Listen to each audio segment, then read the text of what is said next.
Imagine you have been involved in a car accident that has left you with multiple broken bones. You were in a specialist trauma hospital called a Major Trauma Centre, or MTC. You start to experience flashbacks of the car crash, which causes you lots of worry and distress. You reach out for support for your mental health and are seen by a psychologist who can support you emotionally whilst you recover. What are major trauma centres? In England and Wales, MTCs treat the most seriously injured patients, people who have had big accidents, fallen from heights, or experienced life-threatening injuries.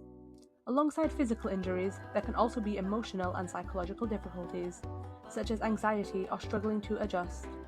Guidelines and standards about what psychological care should look like come from the National Health Service, NHS, the National Institute for Care Excellence, NICE, and the Association of Clinical Psychologists UK, ACP-UK. National guidelines outlined by NHS England, NICE, and the ACP-UK state that MTCs must offer access to clinical psychology, patients should receive proper mental health support from trained professionals, and services should meet specific standards around staffing, training, and patient care. However, previous studies have suggested not all MTCs have the same level of psychological resources. What did the researchers do? To see how well MTCs are meeting the guidelines, the researchers contacted all 29 MTCs in England and Wales to find out whether they had clinical psychology services, how many psychologists worked there, what kind of psychological support they provided, and whether they believed they were meeting the national standards. All 29 MTCs replied. 4 MTCs reported having no psychology service at all.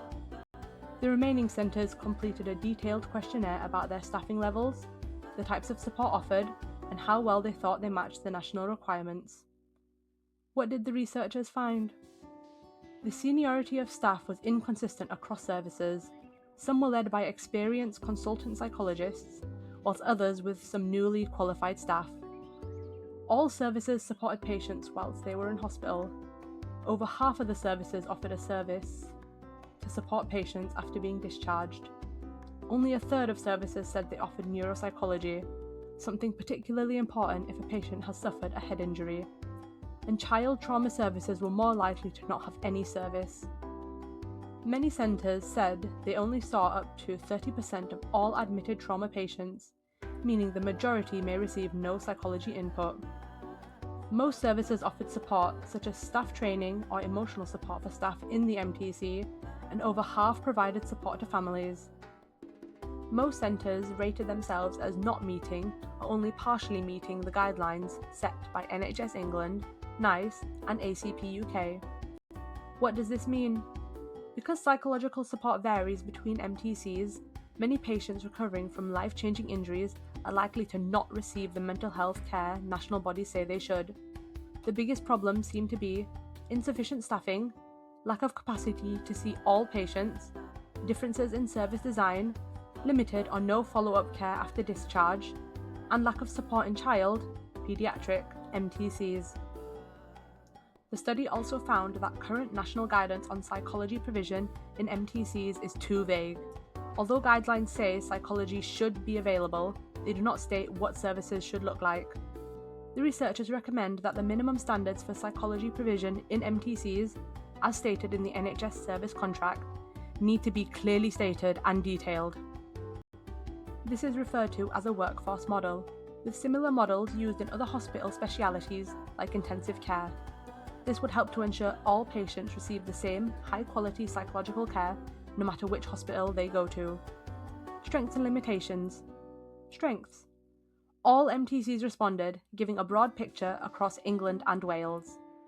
Detailed information was collected and compared to official standards, and the study highlights clear problems that need addressing. Limitations.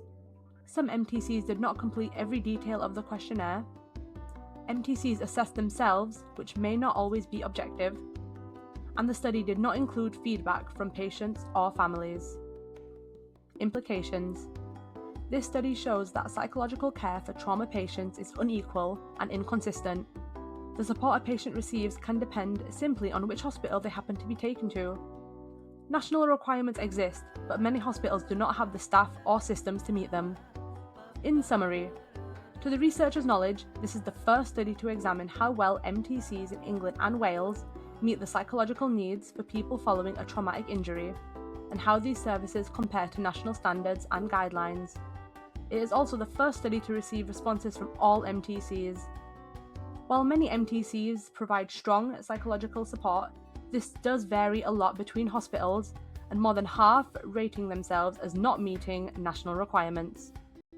To achieve fair and consistent care, a clear minimum standard is needed to ensure all patients receive equal and appropriate psychological care, no matter where they are treated.